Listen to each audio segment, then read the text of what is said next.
Hi, ഇന്ന് oil and gas കോഴ്സിനെ കുറിച്ചും അതിൻ്റെ ഹിസ്റ്ററി, ഡെവലപ്മെൻറ്റ്, ഫ്യൂച്ചർ തുടങ്ങിയ കാര്യങ്ങളെക്കുറിച്ചുമാണ് നമ്മൾ ഡിസ്കസ് ചെയ്യാനായിട്ട് പോകുന്നത്. I am Aneesh Abraham, mechanical HOD of Adi group of institutions. എൻ്റെ കൂടെയുള്ളത് Jeevan sir, academic head of Adi group of institutions. Sir, നമുക്ക് തുടങ്ങാം. അപ്പോൾ നമുക്കറിയാം, ഈ ഓയിൽ ആൻഡ് ഗ്യാസ് എന്ന് പറയുന്ന ഒരു ഇൻഡസ്ട്രി ഇന്ന് ലോകത്തിലെ ഏറ്റവും അധികം റവന്യൂ ജനറേറ്റ് ചെയ്യുന്ന, അല്ലെങ്കിൽ ഏറ്റവും അധികം ലാഭം നേടിത്തരുന്ന ഇൻഡസ്ട്രികളിലൊന്നാണ്. അപ്പോൾ അങ്ങനെ നോക്കുകയാണെന്നുണ്ടെങ്കിൽ ഇന്ന് ഈ ലോകത്തിൻ്റെ സമ്പദ്ഘടനയെ തന്നെ നിയന്ത്രിക്കുന്ന നിർണായക പങ്ക് വഹിക്കുന്നവരാണ് ഈ ഓയിൽ ആൻഡ് ഗ്യാസ് ഇൻഡസ്ട്രിയുമായി ബന്ധപ്പെട്ട കമ്പനികൾ എന്നുള്ളതാണ്. അപ്പോൾ ഈ ഓയിൽ ആൻഡ് ഗ്യാസിൻ്റെ ഒരു ഹിസ്റ്ററി എങ്ങനെയാണ്, അതിൻ്റെ ഒരു ഇൻവെൻഷൻ, അതിൻ്റെ ഒരു ഡെവലപ്മെൻറ്റ്, അതിനെക്കുറിച്ചൊക്കെ ഒന്ന് വിശദമായിട്ട് പറയാമോ? Okay sir. നമുക്ക് അറിയാം, ഈ ലോകത്ത് പല സമയത്ത് പല പല പ്രോഡക്ട്സാണ് ഈ ചില രാജ്യങ്ങളുടെ ഇൻവേഷനെ തന്നെ അത് ബാധിച്ചിട്ടുള്ളത്. ഇപ്പോൾ ഈ പറഞ്ഞ പോലെ പണ്ട് കുരുമുളക് വേണ്ടി ഇവർ പോർച്ചുഗീസുകാർ, പിന്നെ ബ്രിട്ടീഷുകാർ ഇവർ വന്ന് പിന്നെ അത് 100-250 കൊല്ലത്തോളം ഇവരുടെ ഭരിച്ച് മാക്സിമം ഏറ്റവും കൂടുതൽ ലാഭം ഉണ്ടാക്കിയ, ലോകത്തിൽ ഏറ്റവും കൂടുതൽ ലാഭം ഉണ്ടാക്കിയ കമ്പനി ഈസ്റ്റ് ഇന്ത്യ കമ്പനിയാണ്. അതുകൊണ്ട് ഇന്ത്യക്ക് ഒരു വലിയൊരു പാസ്റ്റ് ആയിരുന്നു, നല്ല സമ്പദ്ഘടന ഒരു പാസ്റ്റ്. തീർച്ചയായിട്ടും ഇവർ വന്ന് ഇന്ത്യയെ മൊത്തത്തിൽ ഇത് അത് നെക്സ്റ്റ് ടു സീറോ ആക്കി കളഞ്ഞു. അപ്പോൾ അതിനു മുമ്പ് ശരിക്കും ഈ പല ജേർണൽസിലും എഴുതിയിരിക്കുന്നത് ഒരിക്കലും ബ്രിട്ടീഷ് ഇന്ത്യയെ കോളനൈസ് ചെയ്യത്തില്ലായിരുന്നു. കാരണം ആ സമയത്ത് ഒരു എഡ്യൂക്കേഷൻ സിസ്റ്റം ഉണ്ടായിരുന്നു, കൾച്ചറലി ഇതുകൊണ്ട് റിച്ച് ആയിരുന്നു ആൾക്കാർ. പക്ഷെ അത് മൊത്തത്തിൽ അവർ ലൂട്ട് ചെയ്ത് കൊണ്ടുപോയി ഒരു സ്പാൻ ഓഫ് 200 years. അപ്പോൾ എന്ന് പറഞ്ഞ പോലെ ഈ ഓയിൽ ആൻഡ് ഗ്യാസിനും ഒരു ഹിസ്റ്ററി ഉണ്ട്. ഓയിൽ ആൻഡ് ഗ്യാസിന് ഹിസ്റ്ററി ശരിക്കും പറഞ്ഞു കഴിഞ്ഞാൽ ഈ need of energy, need of light, അതിനു വേണ്ടി ഇവർ തിരഞ്ഞെടുക്കുമായിരുന്നു. അപ്പം അന്ന് ഈ തിമിംഗലം, വെയിൽ ഓയിൽ, തിമിംഗലത്തെ ഷൂട്ട് ചെയ്ത് അതിനെ ഹാർപൂൺ ചെയ്തിട്ട് അതിൻ്റെ ഫാറ്റ്, ബ്ലാബർ, അത് എടുത്ത് ബാരലിലാക്കി ഉപയോഗിക്കുമായിരുന്നു. അത് ഈ പറഞ്ഞ പോലെ ഈ വീട്ടിൽ റാന്തൽ കത്തിക്കാനും ലൈറ്റിംഗ് പർപ്പസിന് വേണ്ടി ഉപയോഗിക്കുന്നത് അതായിരുന്നു ഒരു ഫോം ഓഫ് ഓയിൽ.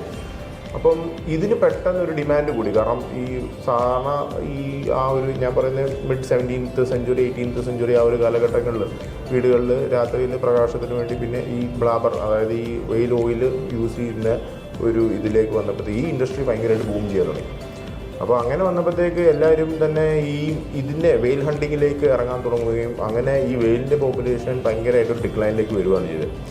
ഇത് ഒരു 19 വർഷത്തോളം തുടർന്നു. പിന്നെയാണ് ഈ ആവുന്നത് സയൻറ്റിഫിക് കമ്മ്യൂണിറ്റിക്ക് മനസ്സിലായി വെയിലിന് ഒരു എക്കോസിസ്റ്റത്തിന് വളരെ ഒരു പ്രോമിനബിൾ റോളുണ്ട് എന്ന് മനസ്സിലായി. കാരണം ഇപ്പോൾ ഈ സയൻറ്റിസ്റ്റ് പറയുന്നത് അന്ന് ആ ഒരു എക്സ്റ്റൻഷൻ ലെവലിലുള്ള ആക്ടിവിറ്റി നടന്നിട്ടില്ലായിരുന്നെങ്കിൽ ഒരിക്കലും ഇപ്പോഴും ഗ്ലോബൽ വാർമിംഗ് വരത്തില്ലായിരുന്നു. അപ്പം കാരണം ഈ വെയിൽ ശരിക്കും പറഞ്ഞു കഴിഞ്ഞാൽ ഈ സീയിലുള്ള മൈക്രോ ന്യൂട്രിയൻസ് പ്ലാന്റ് കൺസ്യൂം ചെയ്ത് അതിൻ്റെ ആ ഒരു കാർബൺ പ്രൊഡക്ഷനെ അത് കൺട്രോൾ ചെയ്യാൻ വേണ്ടി വളരെയധികം സഹായിക്കുമായിരുന്നു. അപ്പം ഇത് അങ്ങനെ തുടർന്ന് പിന്നെ ഇവഞ്ച്വലി ലോ ഒക്കെ വന്നു തുടങ്ങി. അപ്പോൾ പിന്നെ വേറെ ഓൾട്ടർനേറ്റീവ് ഇല്ലാത്തൊരു അവസ്ഥയിൽ ഇരിക്കുമ്പോഴാണ് ശരിക്കും പറഞ്ഞാൽ യാദൃശ്ചികമായിട്ടാണ് ഈ ക്രൂഡ് ഓയിലിൻ്റെ ഒരു കണ്ടുപിടുത്തം കണ്ടുപിടിക്കുന്നത്. യാദൃശ്ചികമായിട്ടാണ് ഇത്. അപ്പം ഈ യഥാർത്ഥത്തിൽ ഇതിൻ്റെ ഒരു ബേസ് അല്ലെങ്കിൽ ഇതിൻ്റെ ടെക്നോളജി എല്ലാം തന്നെ മെയിനായിട്ട് യുണൈറ്റഡ് സ്റ്റേറ്റ്സിലാണ് കൊണ്ടുവന്നിരിക്കുന്നത്. ഇപ്പം നമുക്ക് നോക്കിക്കഴിഞ്ഞ് കഴിഞ്ഞാൽ സൗദി അറാംകോയിലും മെയിനായിട്ട് എക്യുപ്മെൻറ്റ് സപ്ലൈ ചെയ്യുന്ന മെയിൻ ഒരു കമ്പനിയാണ് ഹാലിബർട്ടൺ. ഈ ഹാലിബർട്ടന് ഈ ആദ്യം ഇനീഷ്യലി ഈ പറഞ്ഞ പോലെ കോർ ഡ്രില്ലിങ്ങിലൊക്കെ ആയിരുന്നു. പിന്നെ അവരത് എക്സ്പേർട്ടായിട്ട് ഇപ്പോൾ സൊല്യൂഷൻസ് ആണ് ഇപ്പോൾ അവർ കൊടുക്കുന്നത്. ഡ്രില്ലിംഗ് സൊല്യൂഷൻസ്, എക്യുപ്മെൻറ്റ്സ്, ടെക്നോളജി അതാണ് കൊടുക്കുന്നത്. അതിനകത്ത് അവർ വേൾഡ് ക്ലാസ് ആണ്. കാരണം ഈ 100-125 വർഷത്തെ അവരുടെ എക്സ്പീരിയൻസ് ആ കമ്പനിയെ അവർ ഭയങ്കരമായിട്ട് സ്വാധീനിക്കുന്നു. അപ്പം ഇങ്ങനെ ഈ വന്ന സമയത്ത് ഈ ആൾക്കാർ മെല്ലെ ഇതിലേക്ക് ഇറങ്ങി, അതായത് ഈ പറഞ്ഞ പോലെ ഡ്രില്ലിങ് അപ്സ്ട്രീം പ്രോസസ്സിലേക്ക് ഇറങ്ങി. പക്ഷെ അന്ന് ഇപ്പോൾ കാണുന്ന പോലെ തന്നെ സേഫ്റ്റി ഇല്ല. 5-3 റിഗും പണിയുമ്പോൾ തന്നെ അത് ഡിസാസ്റ്റർ വരാനുള്ള സാധ്യത ഭയങ്കര കൂടുതലായിരുന്നു. കാരണം ഇവർ ഈ ഡ്രില്ല് ചെയ്യുമ്പോഴത്തേക്ക് ഭൂമിയുടെ അടിയിൽ പ്രഷർ അനലൈസ് ചെയ്യാൻ, ഫോർമേഷൻ പ്രഷറിൻ്റെ വേരിയേഷൻ അനലൈസ് ചെയ്യുന്ന ടെക്നോളജിയും ഒന്നും അവർക്കില്ല. അങ്ങ് ചുമ്മാ ഡ്രില്ല് ചെയ്യുക, പിന്നെ എന്തെങ്കിലുമൊക്കെ വൈബ്രേഷൻ വരുവാണെങ്കിൽ അപ്പോൾ അനുസരിച്ച് ഡ്രില്ലിങ് സ്റ്റോപ്പ് ചെയ്യുക. അങ്ങനത്തെ ഒരു ഇൻസ്റ്റൻ്റ് ആയിട്ടുള്ള ഒരു റിയാക്ഷനാണ്. അപ്പോൾ ഈ ഒരു സമയത്താണ് ഇതിലേക്ക് ഒരു വ്യക്തി കയറി വരുന്നത്. അതാണ് ഈ ജോൺ ഡി റോക്കഫെല്ലർ. ഈ വ്യക്തി ഈ ഒരു ഇൻഡസ്ട്രിയിലോട്ട് വന്ന് കുറച്ച് നാളിനകത്ത് ജോലി ചെയ്ത് കുറച്ച് സമ്പത്തൊക്കെ പുള്ളി ഉണ്ടാക്കിയതിന് ശേഷം പുള്ളിക്ക് ഒരു കാര്യം മനസ്സിലായി, ഇതിനകത്ത് നിന്ന് കഴിഞ്ഞാൽ റിസ്ക് കൂടുതലാണ്, ഇറ്റ് ഇസ് നോട്ട് വർത്ത്. അപ്പം ഇതിനെ നമുക്ക് എങ്ങനെ ഈ പ്രൊഡക്റ്റിന്, ക്രൂഡ് ഓയിലിനെ കുറച്ചുകൂടി വാല്യൂ ആഡ് പ്രൊഡക്റ്റായിട്ട് നമുക്ക് എങ്ങനെ മാറ്റാൻ പറ്റും എന്നാലോചിച്ച് പുള്ളി ഒരു റിസർച്ച് ആൻഡ് ഡെവലപ്മെൻറ്റ് ടീമിനെ ഹയർ ചെയ്ത് അങ്ങനെ ഇവർ ആ റിസർച്ച് ആൻഡ് ഡെവലപ്മെൻറ്റിൻ്റെ ഒരു അസോസിയേഷൻ വഴിയാണ് കെറോസിൻ മാർക്കറ്റിലേക്ക് വരുന്നത്. അപ്പോൾ ഇദ്ദേഹം ഉണ്ടാക്കിയ കമ്പനിയാണ് സ്റ്റാൻഡേർഡ് ഓയിൽ എന്ന് പറഞ്ഞ കമ്പനി. അപ്പോൾ ഈ കെറോസിൻ ഈ വിപണിയിലോട്ട് ഇറങ്ങിയപ്പോഴത്തേക്ക് ഈ ഓയിൽ ആൻഡ് ഗ്യാസിൻ്റെ 80% മാർക്കറ്റ് ഷെയറും ഈ സ്റ്റാൻഡേർഡ് ഓയിൽ കമ്പനിയിലോട്ട് വന്നു. അപ്പോൾ അങ്ങനെ 80% വന്ന മൊണോപ്പൊളി അവരുടെ വന്നപ്പോഴത്തേക്ക് ഇതിൻ്റെ റേറ്റ്, കെറോസിൻ ഏത് റേറ്റ് വിൽക്കണം, ക്രൂഡിൻ്റെ റേറ്റ് എല്ലാം ഇവർ കൺട്രോൾ ചെയ്യാൻ വേണ്ടി തുടങ്ങി. അങ്ങനെ പിന്നെ 1913 ആയപ്പോഴത്തേക്ക് USA ഒരു സെനറ്റ് ചേർന്ന് അസംബ്ലിയിൽ അവർ ഈ സ്റ്റാൻഡേർഡ് ഓയിൽ കമ്പനിയെ സ്പ്ലിറ്റ് ചെയ്യാൻ വേണ്ടി തീരുമാനിച്ചു. അതാണ് ഇപ്പം കാണുന്ന എക്സോൺ മൊബിൽ, ഷെവറോൺ എന്ന് പറഞ്ഞ കമ്പനികളായിട്ട് മാറുന്നത്. പക്ഷേ അതിൻ്റെ പേരൻറ്റ് കമ്പനി സ്റ്റാൻഡേർഡ് ഓയിൽ കമ്പനിയാണ്. അപ്പോൾ അതാണ് ഈ വാല്യൂ ആഡഡ് പ്രൊഡക്ട്സ് ആദ്യം കൊണ്ടുവന്നു, ഈ ഒരു പ്രൊഡക്റ്റ് ആദ്യം കൊണ്ടുവന്നു, അങ്ങനെ മാർക്കറ്റ് ഷെയർ കിട്ടുമായിരുന്നു.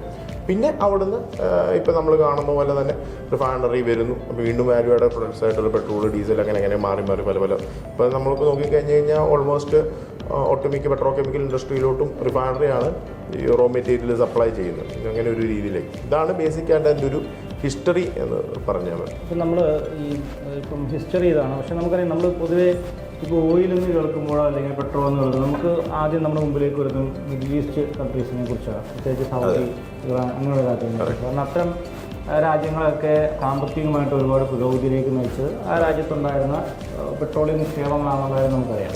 അപ്പോൾ അവിടുത്തെ ഒരു ഗ്രോത്ത് എങ്ങനെയാണ്? 1960 കാലഘട്ടങ്ങളിലാണ് ഈ സൗദിയിലൊക്കെ ഇതിൽ വലിയ, പിന്നെ അവർ വളരെ റാപ്പിഡായിട്ട് ആ കൺട്രി എക്സ്പാൻഡ് ചെയ്തു.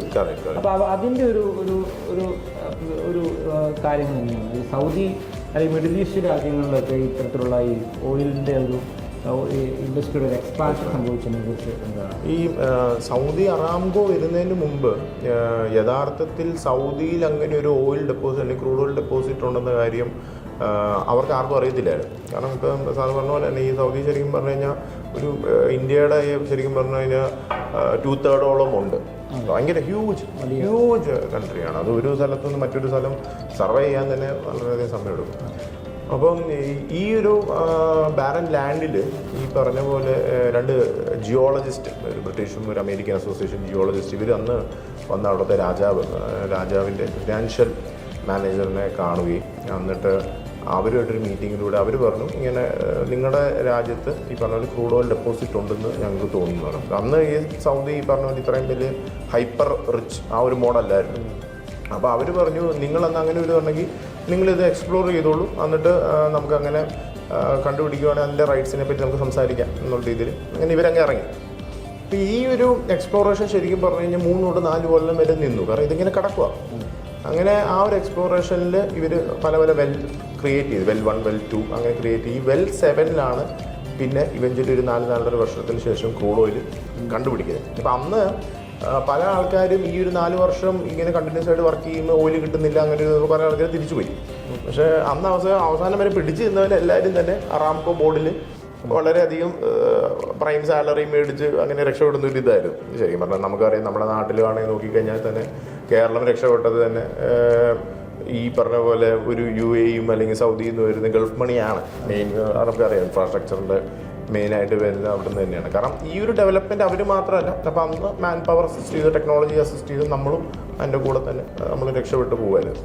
അങ്ങനെ ഇവർ ഈ ഒരു വെല്ല് എസ്റ്റാബ്ലിഷ് ചെയ്തു. അന്ന് അവിടുത്തെ സൗദി രാജാവ് തന്നെ പേഴ്സണലി വന്ന് അതിൻ്റെ പൈപ്പ് ലൈൻ ഓപ്പൺ ചെയ്തിട്ട് ക്രൂഡ് ഓയിൽ ഈ പറഞ്ഞ പോലെ ഷിപ്പിലേക്ക് ട്രാൻസ്ഫർ ചെയ്യുമായിരുന്നു. അതാണ് അതിൻ്റെ തുടക്കം. ഇങ്ങനെ ഒരു സിംബോളിക്കായിട്ട് അദ്ദേഹവും വന്ന് അങ്ങനെ ഇതിലേക്ക് പിന്നെ ഇവിടുത്തെ ഫണ്ട് വന്നു തുടങ്ങി. പക്ഷേ അപ്പം വീണ്ടും ഈ പറഞ്ഞ പോലെ ബ്രിട്ടീഷ് ഇതിൻ്റെ അകത്ത് ഇൻവോൾവ് ചെയ്ത് അവരെന്ത് ചെയ്തെന്ന് പറഞ്ഞു കഴിഞ്ഞാൽ ഈ വരുന്ന എമൗണ്ടിൻ്റെ അകത്ത് ഭൂരിഭാഗം അവരുടെ കയ്യിൽ വെക്കുന്നു, ഒരു അംശം മാത്രം രാജാവിന് കൊടുക്കുന്നു എന്നുള്ള രീതിയിലേക്ക് വന്നു. അപ്പോൾ അങ്ങനെ ഇരിക്കുമ്പം സൗദി പിന്നെ അമേരിക്കയായിട്ട് ഒരു കൊളാബറേഷൻ വന്നു. അമേരിക്കയുടെ ഇൻവോൾവ്മെൻറ്റ് പ്രകാരം പിന്നെ അവർ പറഞ്ഞു, സൗദി പറഞ്ഞാൽ ഈ ഒരു രാജ്യം അതേ കിങ്ഡത്തെ രാജാവിൻ്റെയാണ്, അപ്പോൾ ഇതിൻ്റെ അസറ്റും അദ്ദേഹത്തിൻ്റെയാണ്, നിങ്ങൾക്ക് വർക്ക് ചെയ്യാം, അതിനൊരു ചാർജ് നിങ്ങൾക്ക് ചോദിച്ചു പോയെങ്കിൽ അങ്ങനെ അമേരിക്കയുടെ ഒരു ഇൻവോൾവ്മെൻറ്റും കൂടി വന്നതിന് ശേഷമാണ് ശരിക്കും പറഞ്ഞാൽ അറാംകോ സ്ഥാപിക്കുന്നത്. അങ്ങനെ ഈ പറഞ്ഞ പോലെ ഫോറിൻ ട്രാൻസ്ഫർ, ടെക്നോളജി ട്രാൻസ്ഫർ വന്നു. അങ്ങനെ അറാംകോ ഭയങ്കര ഹ്യൂജ്. ഇപ്പം നമ്മളിപ്പോൾ നോക്കിക്കഴിഞ്ഞാൽ ഏകദേശം ഒരു ഫിനാൻഷ്യൽ ഇയറിൽ ഏകദേശം $150 ബില്യൺ അറാംകോ ട്രിഗർ ചെയ്യുന്നത്. അപ്പം അങ്ങനെ ഒരു കഴിഞ്ഞൊരു 50 to 60 ഇയേഴ്സിൽ വന്ന ഒരു ഡ്രാസ്റ്റിക് ആയിട്ടുള്ളൊരു ചേഞ്ചാണ് അവിടെ റിഫ്ലക്റ്റ് ചെയ്തത്. ശരിക്കും ഈ സൗദിയുടെ ഒരു ഓയിൽ ഇൻഡസ്ട്രിയുടെ എക്സ്പാൻഷൻ അമേരിക്കയുടെ നമുക്ക് വളരെ വലുതാണ്. യെസ് അമേരിക്ക ശരിക്കും പറഞ്ഞു കഴിഞ്ഞാൽ ഇപ്പോഴും സൗദിക്ക് ആ ടെക്നോളജി ട്രാൻസ്ഫർ ചെയ്യുന്നുണ്ട്. അതുകൊണ്ട് തന്നെ അവരും ഒരു പ്രീമിയമാണ് ഇവിടുന്ന് ഒരു എമൗണ്ട് ആയിട്ട് അവർ എടുക്കുന്നത്. പിന്നെ അതുപോലെ തന്നെ പല സെക്ടറിലും അവർ സപ്പോർട്ട് ചെയ്യുന്നുണ്ട്, ഇൻക്ലൂഡിങ് ഡിഫൻസ്. അത് ശരിക്കും പറഞ്ഞു കഴിഞ്ഞാൽ ഇതെല്ലാം നമ്മൾ വേറൊരു ആംഗിളിൽ നോക്കിക്കഴിയുമ്പോൾ നമുക്ക് മനസ്സിലാവും ഇതെല്ലാം അങ്ങോട്ടും ഇങ്ങോട്ടും കോറിലേറ്റഡ് ആണ്. ഈ ഗോൾഡിൻ്റെ പ്രൈസും ക്രൂഡ് ഓയിലിൻ്റെ പ്രൈസും അതേപോലെ ടെക്നോളജി ട്രാൻസ്ഫറും ഇതെല്ലാം തന്നെ അങ്ങോട്ടും ഇങ്ങോട്ടും ഒരു ധാരണയിൽ എനിക്ക് എത്ര കിട്ടും അതാണല്ലേ. അപ്പോൾ ഈ ആ ഒരു കാലഘട്ടത്തിൽ എനിക്ക് തോന്നുന്നു പല രാജ്യങ്ങളുടെയും രാഷ്ട്രീയത്തിൽ പോലും നിലപാടുകളിലൊക്കെ ഈ ഓയിൽ ആൻഡ് ഗ്യാസ് എന്ന് പറയുന്ന ആ ഇൻഡസ്ട്രി വളരെ സ്വാധീനം. കറക്റ്റ്. കാരണം ഈ പറഞ്ഞ പോലെ പല രാജ്യങ്ങളുടെ ഇൻവേഷൻ വരെ ഈ പറഞ്ഞ പോലെ ഓയിൽ ആൻഡ് ഗ്യാസ് ഡെപ്പോസിഷൻ കണ്ടുപിടിച്ചതിന് ശേഷം അവിടെ ഇൻസ്റ്റെബിലിറ്റി ഉണ്ടാക്കുകയും പിന്നെ അവിടെ ഒരു എക്സ് എന്ന് പറഞ്ഞ പ്രൈവറ്റ് കമ്പനി വരികയും അവിടെ നിന്ന് ഇത് ടേക്ക് ഓവർ ചെയ്യുന്നത് നടക്കുന്നത്. ഇപ്പം നമുക്ക് ഈ ക്രൂഡ് ഓയിൽ മാത്രമുണ്ട് എന്ന് കരുതി കമ്പനി ഒരു രാജ്യം വിജയിക്കത്തില്ല. അതിൻ്റെ ഉത്തമ ഉദാഹരണം ശരിക്കും പറഞ്ഞാൽ ആഫ്രിക്ക ശരിക്കും പറഞ്ഞാൽ ഇല്ലാത്ത റിസോഴ്സ് ഇല്ല. ഗോൾഡ്, ഡയമണ്ട്, ക്രൂഡ് ഓയിൽ എല്ലാം ഉണ്ട്. പക്ഷേ നൈജീരിയയിലും അതേപോലെ തന്നെ സുഡാനിലും അല്ലെങ്കിൽ അങ്ങനത്തെ ഉള്ള രാജ്യങ്ങളിൽ, സിംബാബ്വേയിലടക്കം പല രാജ്യങ്ങളിലും അവിടെ ഒരു സ്റ്റേബിൾ ഗവൺമെൻറ് അവർക്ക് ഫോം ചെയ്യാൻ വേണ്ടി സാധിക്കും. അതിൻ്റെ മെയിൻ റീസൺ ഈസ് കറപ്ഷനും ഇൻസ്റ്റെബിലിറ്റിയാണ്. അപ്പം ഒരു ലീഡർഷിപ്പ്, അത് പ്രത്യേകിച്ച് മിഡിൽ ഈസ്റ്റിൽ നമ്മൾ പറയേണ്ടതാണ്. ലീഡർഷിപ്പ് ക്വാളിറ്റി അവിടെയുള്ള ഒട്ടുമിക്ക എല്ലാ ലീഡേഴ്സും കാഴ്ചവെച്ചിട്ടുണ്ട്. ഇപ്പം ദുബായിൽ തന്നെ നമ്മൾ നോക്കുകയാണെങ്കിൽ ഷെയ്ഖ് സായിദ് അല്ലെങ്കിൽ മുഹമ്മദ് റാഷിദ്, അവരൊക്കെ ശരിക്കും ഭയങ്കര വിഷണറി ആയിരുന്നു. അത് ആ രാജ്യത്തെ അങ്ങനെ നയിക്കുകയും എഡ്യൂക്കേഷൻ ഇമ്പോർട്ടൻസ് കൊടുക്കുകയും അതൊരു സ്റ്റെപ്പ് ബൈ സ്റ്റെപ്പ് പ്രോഗ്രസ് വന്ന് അങ്ങനെ നേടിയൊരു വിജയം തന്നെയാണ്. നമ്മൾ ഇപ്പോൾ സൗദിയിൽ നിന്ന് നമ്മളിപ്പോൾ ദുബായിലേക്ക് വരികയാണെന്നുണ്ടെങ്കിൽ, അപ്പം UAE വരികയാണെന്നുണ്ടെങ്കിൽ അവിടുത്തെ ഒരു ഈ ഓയിൽ ആൻഡ് ഗ്യാസ് ഫീൽഡിൻ്റെ ഒരു എങ്ങനെയാണ് അവിടുത്തെ ഒരു രീതികളും, അല്ലെങ്കിൽ അവിടെ പല സ്ഥലങ്ങളിലും ചില സ്ഥലങ്ങളിൽ കൂടുതലായിട്ട് ഓയിൽ ആൻഡ് ഗ്യാസ് കാണപ്പെടുന്നു. അപ്പോൾ UAE ഒരു ഓയിൽ ആൻഡ് ഗ്യാസ് ഇൻഡസ്ട്രിയുടെ ഒരു സ്കോപ്പിനെ കുറിച്ച് എന്താണ്? UAE നമ്മൾ നോക്കുവാണ്, UAE എന്ന് പറഞ്ഞാൽ യുണൈറ്റഡ് അറബ് എമിറേറ്റ്സ്. അപ്പോൾ 7 എമിറേറ്റ്സ് ഒരുമിച്ച് വരുന്ന ഒരു അസോസിയേഷനാണ് UAE എന്നത്. അപ്പോൾ അതിനകത്ത് ഏറ്റവും കൂടുതൽ ഓയിൽ ആൻഡ് ഗ്യാസ് സെക്ടറിൽ നിന്ന് പൈസ ഉണ്ടാക്കുന്നത് അബുദാബിയാണ്. അബുദാബിയിൽ അവർക്ക് അവരുടേതായിട്ടുള്ള റിസോഴ്സസ് ഉണ്ട്. അപ്പം അവിടെ നിന്നാണ് അവർക്ക് ഓയിൽ എക്സ്ട്രാക്ട് ചെയ്യുന്നത്. അതിൻ്റെ ഒരു കണക്ക് ഏകദേശം മില്യൺസ് ഓഫ് ഡോളർ ഒരു ദിവസം തന്നെ അവർ ഭൂമിയുടെ അടിയിൽ നിന്ന് എക്സ്ട്രാക്ട് ചെയ്യുന്നുണ്ടെന്ന്. പക്ഷേ ദുബായ് എന്ന് പറയുന്ന സ്ഥലം ശരിക്കും ഓയിൽ ഡിപ്പെൻഡൻ്റ് അല്ല ആക്ച്വലി. അവിടെ ശരിക്കും പറഞ്ഞാൽ അവരുടെ ടോട്ടൽ GDPയുടെ 2 to 3% ഓയിൽ മണി കോൺട്രിബ്യൂട്ട് ചെയ്യുന്നുണ്ട്. ബാക്കി അവരൊരു ബിസിനസ് ഹബ്ബായിട്ട് അത് മാറ്റി. അവരെന്താ ചെയ്തതെന്ന് ചോദിച്ചു കഴിഞ്ഞാൽ എനിക്ക് തോന്നുന്നു ഇപ്പം ഈ സൗദി ആണെങ്കിൽ കൂടിയും ഇപ്പോൾ അവരുടെ ഒരു സ്ട്രാറ്റജി എന്ന് പറയുന്നത് ഈ ഓയിലിൽ നിന്നല്ലാത്ത മറ്റ് വരുമാനങ്ങൾ കൂടി വർദ്ധിപ്പിക്കുക എന്നുള്ളത്. അതെ, കാരണം സൗദി ആണെങ്കിൽ വിഷൻ 2030 എന്നൊരു വിഷൻ കൊണ്ടുവരികയും അങ്ങനെ അവരൊരു വലിയൊരു ഹ്യൂജ് സസ്റ്റൈനബിൾ പ്രൊജക്റ്റ് മരുഭൂമിയുടെ നടുക്ക് പണി ഒരു ലൈൻ്റെ രൂപത്തിലൊരു ടൗൺ അങ്ങ് ഉണ്ടാക്കാൻ. അതെല്ലാം ഫ്യൂച്ചറിസ്റ്റിക് ആയിട്ടുള്ള വണ്ടികളും ടെക്നോളജിയാണ് അവിടെ ഉപയോഗിക്കുന്നത്. അപ്പോൾ അങ്ങനെ ഒരു വിഷൻ ക്രിയേറ്റ് ചെയ്യുമ്പോൾ ഈ പറഞ്ഞ പോലെ ലോകത്തുള്ള എല്ലാ കമ്പനികളും ഇവിടെ ഒരു ബേസ് ക്രിയേറ്റ് ചെയ്യാൻ വേണ്ടി അവർക്ക് താല്പര്യം കാണും. അതിനകത്ത് വേറൊരു കാര്യം ഈ പറഞ്ഞ പോലെ ടാക്സ് ഫ്രീ നേഷൻ എന്നുള്ള രീതിയിൽ അവർ കൊണ്ടുവരികയും ചെയ്തായിരുന്നു. അപ്പോൾ അങ്ങനെ വന്നപ്പോൾ ലോകത്തുള്ള എല്ലാ കമ്പനികളുടെയും ഇൻക്ലൂഡിങ് ബാങ്ക്സിൻ്റെ ഹെഡ് ഓഫീസ് പറഞ്ഞാൽ ദുബായ് വരും. അങ്ങനെ വന്നപ്പോഴത്തേക്ക് ക്യാഷ് ഫ്ലോ വന്നപ്പോഴത്തേക്ക് ഈ പറഞ്ഞ പോലെ മെഗാ പ്രൊജക്ട്സ് അവർ കമ്മീഷൻ ചെയ്യാൻ തുടങ്ങി. അങ്ങനെ വന്നപ്പോഴത്തേക്ക് ഇഷ്ടംപോലെ ആൾക്കാർ, നമ്മുടെ ആൾക്കാരും ലോകത്തുള്ള എല്ലാ ആൾക്കാരും ഇപ്പോൾ ശരിക്കും പറഞ്ഞാൽ അവിടുത്തെ സിറ്റിസൺസ് എന്ന് പറഞ്ഞു കഴിഞ്ഞാൽ it is coming around next to less than 20% വരുന്നുള്ളൂ. ബാക്കി 80% വിദേശികളാണ്. അതിനകത്ത് ഏറ്റവും കൂടുതലുള്ളത് ഇന്ത്യൻസാണ്. ഇന്ത്യൻസിൽ ഏറ്റവും കൂടുതലുള്ളത് മലയാളികളാണ്. അപ്പം അത് അവർക്കും അറിയാം, കാരണം അവർക്കും താല്പര്യമുള്ളതാണ് നമ്മൾ അവിടെ വരുന്നതും ജോലി ചെയ്യുന്നതും ഒക്കെ അവർക്കും. കാരണം നമ്മളും അവരുമായിട്ടുള്ള അസോസിയേഷൻ ശരിക്കും പറഞ്ഞു കഴിഞ്ഞാൽ ഈ ഓയിൽ മണി വരുന്നതിൻ്റെ ആ ഒരു സമയം അതിന് മുമ്പ് തൊട്ട് ഉണ്ട്. അതുകൊണ്ടാണ് നമുക്ക് പല ആപത്തുകൾ ആയിട്ടുള്ള സിറ്റുവേഷനിൽ അവർ നമ്മളെ ഹെൽപ്പും നമ്മളും അങ്ങോട്ടും ചെയ്യുന്നു, അങ്ങനെ ഒരു ഇത് വരുന്നു. നമ്മളിപ്പം ഈ ഗ്യാസിൻ്റെ ഹിസ്റ്ററി കാര്യങ്ങളൊക്കെ നമ്മൾ സംസാരിച്ചു. നമ്മളിനി ഇപ്പോഴത്തെ വർത്തമാന കാലഘട്ടത്തിലേക്ക് വരികയാണ്. ഇപ്പോഴത്തെ കാലഘട്ടത്തിൽ പലപ്പോഴും പലരും പറയാറുണ്ട് ഈ പറയുന്ന ഓയിൽ ആൻഡ് ഗ്യാസിൻ്റെ ഒരു കാലം കഴിഞ്ഞു, ഇനിയും ഇലക്ട്രിക്കൽ യുഗമാണ്, ഇലക്ട്രിക്കൽ വാഹനങ്ങൾ കൂടുതലായിട്ട് ഇറങ്ങാൻ പോവുകയാണ്. അപ്പോൾ ഇലക്ട്രിക്കൽ എനർജീനെ ഇനി കൂടുതലായിട്ട് അപ്പോൾ അതിൻ്റെതായ അഡ്വാൻറ്റേജസ് ഉണ്ട്. ഈ പറയുന്ന നമ്മുടെ പെട്രോളിയം എനർജിയുമായിട്ട് ബന്ധപ്പെട്ടും ഇലക്ട്രിക്കൽ എനർജിക്ക് അതിൻ്റെതായ അഡ്വാൻറ്റേജസ് ഉണ്ട്. അപ്പോൾ ഇനി കൂടുതലായിട്ട് ആ ഒരു കാലഘട്ടത്തിലേക്കാണ് പോകുന്നതെന്ന് പറഞ്ഞപ്പോൾ ഈ മുന്നോട്ട് ചിന്തിക്കുമ്പോൾ ഓയിൽ ആൻഡ് ഗ്യാസ് ഇൻഡസ്ട്രിക്ക് എന്നാണ് ഈ പറയുന്ന സ്കോപ്പ് കുറവാണെന്ന് പറഞ്ഞ് ബാധിക്കുന്നത് ഞാൻ കേട്ടിട്ടുണ്ട്. അപ്പോൾ സാറിന് അതിനെക്കുറിച്ച് എന്താണ് തോന്നുന്നത്? ഇപ്പോൾ ഈ ഒരു കാലഘട്ടത്തിൽ അതിന് മുമ്പോട്ടുള്ള കാലഘട്ടത്തിലും ഓയിൽ ആൻഡ് ഗ്യാസ് ഇൻഡസ്ട്രിയുടെ ഒരു സാധ്യതകൾ അതിനെക്കുറിച്ച് സാർ എങ്ങനെ വിലയിരുത്തുന്നത്? നമ്മൾ ഈ ഇലക്ട്രിക്കൽ എനർജി അതിലേക്ക് വരാൻ മെയിൻ കാരണം എന്ന് പറഞ്ഞു കഴിഞ്ഞാൽ ഈ പറഞ്ഞ പോലെ ക്ലൈമാറ്റിക് ഇഷ്യൂസ് കാരണങ്ങൾ പൊല്യൂഷനാണ് ചൂണ്ടിക്കാണ്ടിയാണ് മെയിനായിട്ടൊരു ഇതിലേക്ക് വരുന്നത്. പക്ഷേ ഇതിനകത്ത് ഏറ്റവും വലിയൊരു പ്രശ്നം ഞാൻ മനസ്സിലാക്കിയോളം എന്താണെന്ന് വെച്ചാൽ ഇപ്പോഴും ഇലക്ട്രിക്കൽ എനർജി മെയിനായിട്ട് വരുന്നത് ലിഥിയം അയൺ കോർ ബാറ്ററീസിൽ നിന്നാണ്. ഈ ലിഥിയം അയൺ കോർ ബാറ്ററി നമുക്ക് എക്സ്ട്രാക്ട് ചെയ്ത് ഇതിന് എൻട്രി ചെയ്യണമെങ്കിൽ ഇപ്പം പറഞ്ഞ ഒരു ടൺ 1000 kg എൻട്രി ചെയ്യണമെങ്കിൽ ഏകദേശം 10 ലക്ഷം ലിറ്റർ വെള്ളത്തിൽ ഇത് മുക്കി വെക്കണം. ആ വെള്ളം പിന്നെ ഉപയോഗിക്കാൻ പറ്റാതെ വരും. അപ്പോൾ അങ്ങനെ ഒരു സിവിയർ ഒരു പൊല്യൂഷൻ അവിടെ വരുന്നുണ്ട്. പിന്നെ ഇതിൻ്റെ രണ്ടാമത്തെ ഒരു കേസ് എന്ന് പറഞ്ഞു കഴിഞ്ഞാൽ മൈനിങ്. ഇപ്പോൾ ഏറ്റവും കൂടുതൽ ഇപ്പം നമ്മൾ വിചാരിച്ചുകൊണ്ടിരുന്നത് ചൈനയിലാണ് ഏറ്റവും കൂടുതൽ ലിഥിയം അയൺ കോർ ബാറ്ററി. പക്ഷേ ഇപ്പം ജമ്മു ആൻഡ് കാശ്മീരിൽ ജിയോളജിക്കൽ വകുപ്പ് നമ്മുടെ കണ്ടുപിടിച്ചുള്ളൂ ഫ്യൂച്ചറിൽ. പക്ഷേ അതൊക്കെ മൈൻ ചെയ്തെടുക്കണം. മൈനിങ് അതിൻ്റെ ആയിട്ടുള്ള പ്രശ്നങ്ങൾ വേറെ. പിന്നെ ഈ മൂന്നാമത്തെ ഒരു പ്രശ്നം എന്ന് പറഞ്ഞാൽ അടുത്ത ഏറ്റവും കൂടുതൽ റിസർവർ ഈ ലിഥിയം അയൺ എവിടെ കൊടുക്കുന്നത് വെച്ചാൽ സീ ബെഡില്ല. അപ്പോൾ സീ ബെഡ് ഇത് എക്സ്ട്രാക്ട് ചെയ്ത് ഇത് ചെയ്യുമ്പോഴത്തേക്ക് മൊത്തത്തിൽ ഇതിൻ്റെ ആവാസ സ്ഥലം മൊത്തം അഫക്റ്റ് ആയി. നമ്മൾ ഇതിനായിട്ട് സീ പോയിട്ട് അങ്ങനെ മൈനിങ് അങ്ങനെ ഒന്നും നമ്മൾ എക്സിക്യൂട്ട് ചെയ്തിട്ടില്ല. പക്ഷേ ഇതിപ്പോൾ ഓൾറെഡി നടക്കുന്നുണ്ട്. UK പല സ്ഥലങ്ങളിലും അതേപോലെ കരീബിയൻ സ്ഥലങ്ങളിലൊക്കെ സീ ബെഡ് എൻക്രോച്ച് ചെയ്തിട്ട് അവിടെ നിന്ന് ഈ റിസർവർ ലിഥിയമായിട്ട് സോഴ്സ് എടുക്കുന്ന ഇതായിട്ട് കാണും. ഇപ്പോഴത്തെ കണ്ടീഷൻ അനുസരിച്ച് ശരിക്കും പറഞ്ഞു കഴിഞ്ഞാൽ ഇലക്ട്രിക്കൽ സിസ്റ്റം ഇപ്പം USA ആണ് ഈ ഇതിനകത്ത് ടെസ്ല കാറുകളിലും ഇതിനകത്തൊക്കെ വരുന്നത്. അപ്പോൾ അവിടെയാണെങ്കിൽ പോലും പ്രൈവറ്റ് ആൾക്കാർ ടെസ്ല മേടിക്കുന്നു, അത് യൂസ് ചെയ്യുന്നു. അപ്പോൾ അതിനകത്ത് അവർക്കൊരു ലോങ് ഡിസ്റ്റൻസ് കവർ ചെയ്യണമെങ്കിൽ ടെസ്ല എന്താ ചെയ്യുന്നതെന്ന് ചോദിച്ചു കഴിഞ്ഞാൽ ഇതിൻ്റെ ചാർജിങ് സ്റ്റേഷനിൽ അവിടെ ഒരു കഫേ കാണും. അപ്പോൾ ഈ ടെസ്ല ഓണേഴ്സിന് ആ കഫേ പോയി ഇരിക്കാം, അവിടെ പോയി ഇരുന്ന് ചായ കുടിക്കാം. അപ്പോൾ അതിനകത്ത് ചാർജ് വരത്തില്ല. അവർക്ക് ഈ കീ കാണിച്ച് കഴിഞ്ഞാൽ അതിൻ്റെ സ്കാൻ കോഡ് ചെയ്ത് കമ്പനി പേ ചെയ്തോളും. അപ്പോൾ അങ്ങനെ ഒരു അട്രാക്ട് ചെയ്തൊരു സിറ്റുവേഷൻ അവർ ക്രിയേറ്റ് ചെയ്യണം. പക്ഷേ ലോജിസ്റ്റിക്കൽ പോയിന്റ് ഓഫ് വ്യൂവിൽ നമ്മൾ നോക്കിക്കഴിഞ്ഞാൽ ഇത് എന്തുമാത്രം വിജയിക്കുമെന്ന് നമ്മൾ കണ്ടറിയുന്നത്. കാരണം ഇപ്പം നമ്മുടെ നാട്ടിലിപ്പം തമിഴ്നാട്ടിൽ നിന്ന് ഇപ്പം അരി വരണം. അരി വരുന്ന സമയത്ത് ഇവന്മാർ 6 മണിക്കൂർ ചാർജ് ചെയ്യാൻ പോയിട്ട് സാധനം കൊണ്ടുവന്ന് അത് പ്രാക്ടിക്കലായിട്ട് വരാനുള്ള സാധ്യതയുണ്ട്. അപ്പം ഇപ്പോഴത്തെ ടെക്നോളജിയെ പറ്റി ഒരു പക്ഷേ നാളെ ഈ പറഞ്ഞ പോലെ ഈ ടെക്നോളജി മാറുകയും ഫാസ്റ്റ് ചാർജിങ്ങിലൂടെ വരികയും അങ്ങനെ അല്ലെങ്കിൽ ലിഥിയം അയൺ ഓൾട്ടർനേറ്റീവായിട്ട് ഇപ്പോൾ കാൽഷ്യം ഒക്കെ ഡെവലപ്പ് ചെയ്യുന്നൊക്കെ പറയുന്നുണ്ട്. അങ്ങനെയൊക്കെ വരുമ്പോഴത്തേക്ക് ഒരു ചേഞ്ച് വരും. പക്ഷേ എന്നാലും ഒരു മെഗാ സ്കെയിലിൽ നോക്കുമ്പോഴത്തേക്ക് നമ്മൾ ഡീസലിൽ നിന്ന് മാറും. നമ്മൾ ഡീസലിൽ നിന്ന് മാറാനുള്ള സാധ്യതയുണ്ട്. പക്ഷേ ഓയിൽ ആൻഡ് ഗ്യാസ് പ്രൊഡക്റ്റായ നാച്ചുറൽ ഗ്യാസിന് വളരെയധികം ഡിമാൻഡ് വരും. ഇപ്പം നമ്മുടെ കേരളത്തിൽ തന്നെ നമുക്ക് 2018 ഒരു ഹ്യൂജ് ഗ്യാസ് റിസർവർ നമ്മൾ കണ്ടുപിടിച്ചിട്ടുണ്ട് അടുത്ത 10-300 വർഷത്തേക്ക്. അതിപ്പോൾ നമ്മൾ ശരിക്കും അനലൈസ് ചെയ്ത് കഴിഞ്ഞാൽ കൊച്ചിയിൽ പല സ്ഥലങ്ങളിലും ഈ ഗ്യാസ് റിസർവർ എക്സ്പാൻഷനും അതിൻ്റെ പൈപ്പ് ലൈൻ സെറ്റിങ്ങും എല്ലാം നടന്നുകൊണ്ടിരിക്കുകയാണ്. അപ്പം ഇനി അങ്ങോട്ട് വരാൻ പോകുന്നൊരു പക്ഷേ ഏറ്റവും വലിയ ഗവൺമെൻറ്റിനും താല്പര്യമുള്ളത് നാച്ചുറൽ ഗ്യാസാണ്.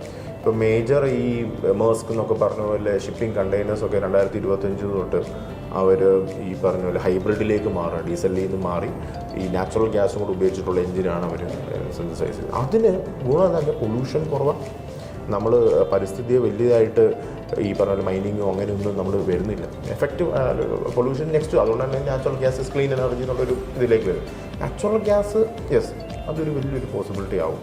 വരുമ്പോൾ ഇലക്ട്രിക്കിനെക്കാട്ടും കൂടുതൽ.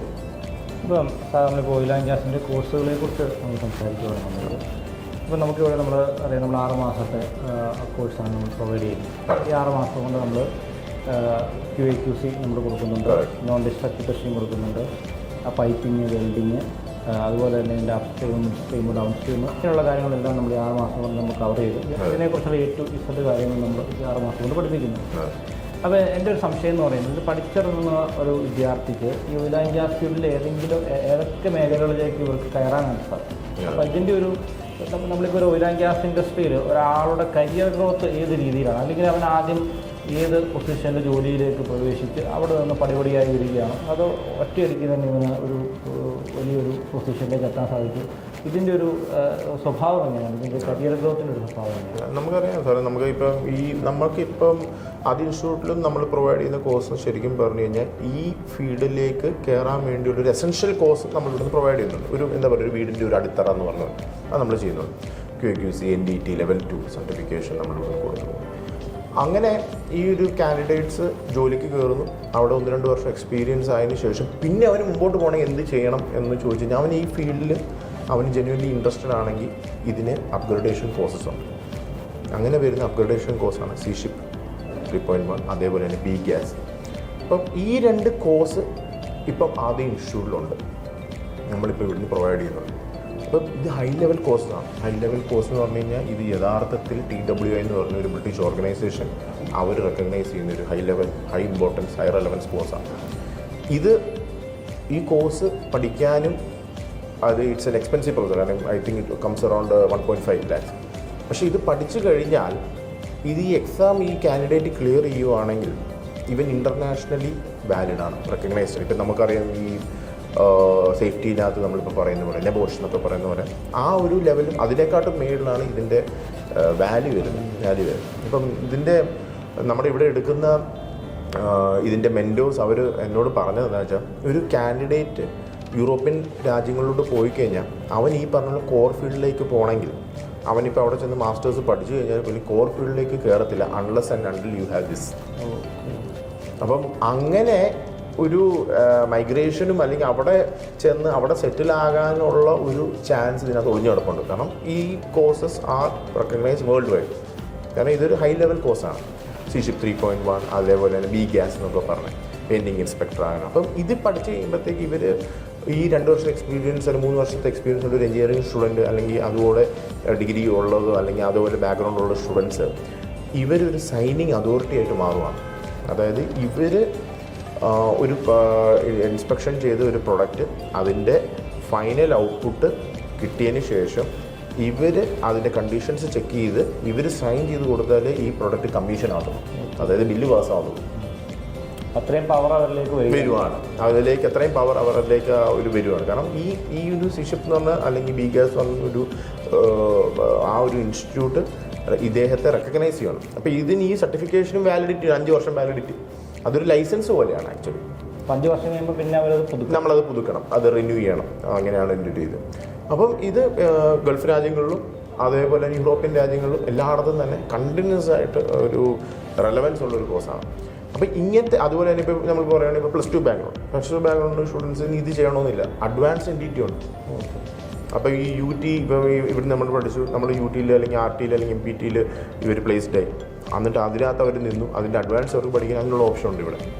അഡ്വാൻസ് ലെവൽ 3യും അതേപോലെ തന്നെ UTക്കകത്ത് തന്നെ അഡ്വാൻസ്ഡ് അൾട്രാസൗണ്ട് ടോഫ്റ്റ് പൗട്ട് എന്നൊക്കെ പറഞ്ഞ അഡ്വാൻസ്ഡ് മെഷീൻസ് അതിലേക്കും അവർക്ക് കയറി പോവാം, അതിനുള്ള ഇതും കൂടി കൊടുക്കുന്നുണ്ട്. അപ്പോൾ അത് വരുമ്പോഴത്തേക്ക് അവൻ്റെ ലെവലിൽ തന്നെ ലെവൽ 2ൽ തന്നെ അവന് വേറൊരു രീതിയിൽ ഹൈ ലെവലിലേക്ക് അവന് മാറുവാണ്. അപ്പോൾ നമുക്ക് ഇനീഷ്യൽ ക്വാളിഫിക്കേഷൻ അനുസരിച്ച് നമുക്ക് അഡ്വാൻസ് NDT +2 ബാക്ക്ഗ്രൗണ്ട് ഉള്ളവർക്ക് അഡ്വാൻസ് NDT, എഞ്ചിനീയറിങ്ങും അല്ലെങ്കിൽ ഈ പറഞ്ഞ ഡിപ്ലോമ ബാക്ക്ഗ്രൗണ്ട് ഉള്ളവർക്ക് ഈ പറഞ്ഞ പോലെ സീഷിപ്പും ബി ഗ്യാസിലേക്ക് പോവുകയും ചെയ്യാം. അപ്പോൾ +2 ബാക്ക്ഗ്രൗണ്ട് ഉള്ളവരും ഈ സീഷിപ്പ് എടുക്കാൻ പാടില്ലെന്നില്ല, പക്ഷേ ഈ പറഞ്ഞ പോലെ ഒരു കോമ്പിറ്റൻറ്റ് വേൾഡിലാകുമ്പോഴത്തേക്ക് അവർ ബേസിക് ക്രൈറ്റീരിയ നോക്കുമ്പോൾ അവർ നോക്കും എങ്ങോട്ടാ പോകുന്നത്. അപ്പോൾ എടുക്കാൻ അത് അവരുടെ ഇൻട്രസ്റ്റ് പോലെ. അപ്പോൾ നമ്മൾ ഇപ്പോൾ ഞാൻ ചോദിച്ചതിലേക്ക് വീണ്ടും വരികയാണെന്ന് പറയുന്നത്, ഇപ്പോൾ ഒരു വിദ്യാർത്ഥി നമ്മൾ ഓയിൽ ആൻഡ് ഗ്യാസ് കോഴ്സ് പഠിച്ചതിന് ശേഷം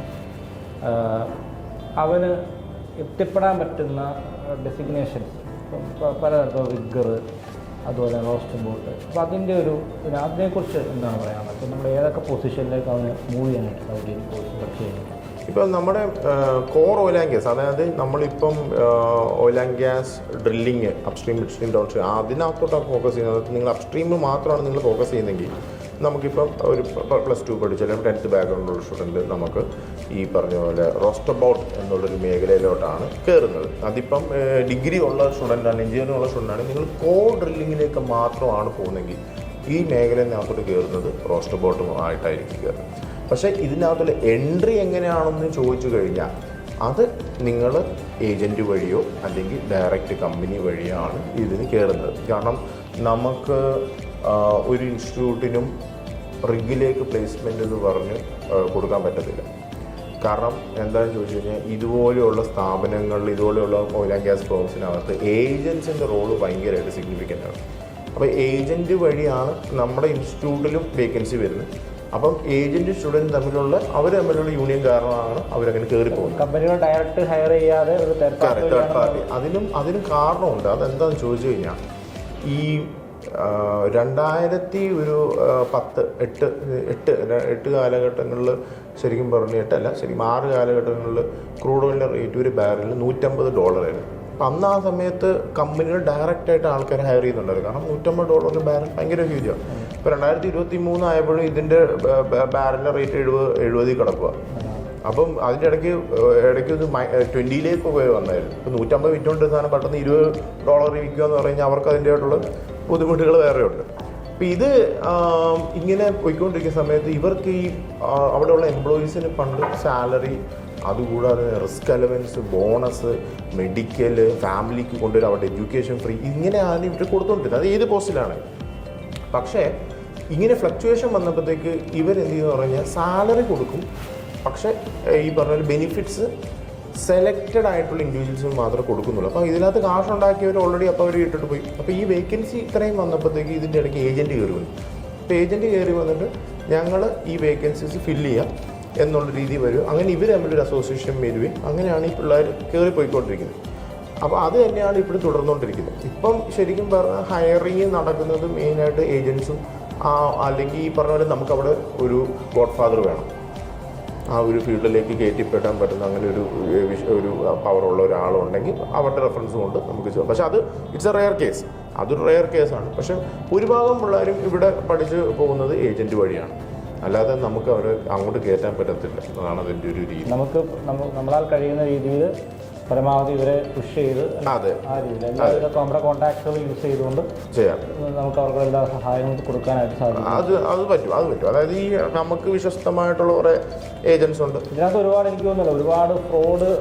യെസ് ഇത് ഭയങ്കരമായിട്ട് നിങ്ങൾ ശ്രദ്ധിക്കേണ്ടതെന്ന് വെച്ചാൽ നിങ്ങളിപ്പോൾ ഈ ഏജൻറ്റ് വഴി പോകുമ്പോഴത്തേക്ക് സ്വാഭാവികമായിട്ട് നിങ്ങൾ ഈ കാശ് കൊടുത്താണ് പോകുന്നത്. അത് ഓപ്പൺ ആയിട്ടുള്ള കാര്യമാണ്. കാരണം എന്താണെന്ന് ചോദിച്ചു കഴിഞ്ഞാൽ നിങ്ങളിപ്പോൾ ഇവിടുന്ന് പോകുമ്പോഴത്തേക്ക് ഈ കമ്പനിക്ക് ഏകദേശം $1,00,000 ചിലവ് വരും ഒരു കാൻഡിഡേറ്റിന്, വിസയും കാര്യങ്ങളും ഒക്കെ, അതിൻ്റെ വിസ പ്രോസസ് അതൊക്കെ ഈ ഏജൻറ്റ് പൈസ മേടിച്ചു പോകുന്നതുകൊണ്ട് കമ്പനിക്ക് ആ കാശ് കയ്യിൽ നിന്ന് പോകുന്നില്ല. അപ്പം അതുകൊണ്ടാണ് അവരും കമ്പനി ഏജൻറ്റിനെ പ്രൊമോട്ട് ചെയ്യുന്നത്. അപ്പോൾ ഇതിനകത്ത് പക്ഷേ ഇപ്പോൾ എറണാകുളത്ത് തന്നെ എൻ്റെ തന്നെ കുറേ സ്റ്റുഡൻസ് ഇപ്പോൾ പൈസ കൊടുത്തിട്ട് ഒരു അനക്കവും ഇല്ലാതെ അവിടെ ഇരിക്കുന്നുണ്ട് കുറേ മാസങ്ങളായിട്ട്. അപ്പോൾ ജെന്യുവിനെക്കാട്ടും കൂടുതൽ ഫ്രോഡുണ്ട്. നിങ്ങളങ്ങനെ പോവുകയാണെങ്കിൽ തന്നെ ഈ ജെന്യുവിനായിട്ടുള്ള ഏജൻസ് എങ്ങനെ ഓർഗനൈസ് ചെയ്യണം, പൊതുവെ ജെന്യുവിനായിട്ടുള്ള ഏജൻസ് ഈ വിസയൊക്കെ ഏകദേശം പ്രോസസ്സിങ് ആയതിനു ശേഷം മാത്രം റിമ്യൂണറേഷൻ്റെ കാര്യങ്ങളെ പറ്റി അവരെന്തെങ്കിലുമൊക്കെ പറയുന്നത്. അതായത് ഈ പേയ്മെൻറ്റ് ഇങ്ങനെ അടയ്ക്കണം, അല്ലെങ്കിൽ വിസ, പിന്നെ ഇൻ്റർവ്യൂ കാണും, ഇൻ്റർവ്യൂ ഒക്കെ ചെയ്താണ് പൊതുവെ വരും. ചില സമയത്ത് ഇൻ്റർവ്യൂ കാണത്തില്ല, പക്ഷേ ഈ വിസ ഏകദേശം ടിക്കറ്റായി കൺഫർമേഷൻ ഓഫർ ലെറ്ററൊക്കെ കിട്ടിയതിന് ശേഷമേ കൊടുക്കാൻ പറ്റും. മാത്രമല്ല ഇതങ്ങനെ കൊടുക്കുമ്പോൾ തന്നെ നിങ്ങൾ നോക്കണം റെക്കഗ്നൈസ്ഡ് ഏജൻ്റാണ്, ഇവർ വഴി മുമ്പ് പോയ പിള്ളേരുണ്ടോ, അങ്ങനത്തെ കോൺടാക്റ്റൊക്കെ ഉണ്ടോ. അല്ലാതെ ചുമ്മാ നമ്മൾ ആർക്കും കാശ് കൊടുക്കരുത്. കാരണം ഈ പറഞ്ഞ പോലെ നിങ്ങളുടെ ഫണ്ടാണ്. അപ്പോൾ അത് അത് എങ്ങനെയാണ് ആർക്കാണ് സ്പെൻഡ് ചെയ്യുന്നത് വെച്ചാൽ നിങ്ങൾ അത് ആലോചിച്ചിട്ട് വേണം നമ്മൾ ചെയ്യാൻ. കാരണം ഈ ഫ്രോഡ് ഇഷ്ടംപോലെ ഉണ്ട്, ആൾക്കാരും ഉണ്ട്. അപ്പോൾ അത് നമ്മൾ ശ്രദ്ധിച്ച് നോക്കിക്കഴിഞ്ഞ് കഴിഞ്ഞാൽ യെസ് റിസ്ക് വർത്ത് ടേക്കിംഗ് ആണോ എന്ന് ചോദിച്ചു കഴിഞ്ഞാൽ അതെ. കാരണം നമുക്ക് ഈ പറഞ്ഞ എമൗണ്ട് നിങ്ങൾക്ക് ഏകദേശം ഒരു 10 മാസത്തിനുള്ളിൽ നിങ്ങൾക്ക് തിരിച്ച് നിങ്ങൾക്ക് കിട്ടും. പിന്നെ ഫുഡ് അക്കോമഡേഷൻ ഫ്രീ ആണ്. പിന്നെ അവിടെ നമ്മൾ കരിയർ ബിൽഡ് ചെയ്ത് അങ്ങനെ പോവാണ്. ഓക്കെ സാർ, അപ്പോൾ നമ്മൾ ഇന്നത്തെ ദിവസം നമ്മൾ ഇതുമായിട്ട് ബന്ധപ്പെട്ട് ഒരുപാട് കാര്യങ്ങൾ സംസാരിച്ചു. നമ്മൾ ഇന്ന് തുടക്കം മുതൽ എനിക്ക് തോന്നുന്ന ഒരു കൺക്ലൂഷനിലേക്ക് വരെ നമ്മൾ എത്തുകയാണ്. അപ്പം ഇതിൻ്റെ ഒരു ആകെത്തുകയായിട്ട് എനിക്ക് തോന്നുന്നു ഓയിൽ ആൻഡ് ഗ്യാസ് ഇൻഡസ്ട്രി എന്ന് പറയുന്നത് വളരെ സാധ്യതകൾ നിറഞ്ഞ ഒരു ഇൻഡസ്ട്രിയാണ്. മാത്രമല്ല ഇന്നലകളിൽ ഉണ്ടായിരുന്ന സാധ്യതകൾ നാളെയും ഇന്ന് മുമ്പിൽ തുറന്നു കിടക്കുന്നു എന്നുള്ളതാണ് എനിക്ക് സാറുമായിട്ട് സംസാരിച്ചത് മനസ്സിലായത്. അപ്പോൾ ഈ കോഴ്സ് തിരഞ്ഞെടുക്കുവാനായിട്ട് ആഗ്രഹിക്കുന്നവർ തീർച്ചയായിട്ടും ആദി ഗ്രൂപ്പ് ഓഫ് ഇൻസ്റ്റിറ്റ്യൂഷൻസുമായിട്ട് ബന്ധപ്പെടുക.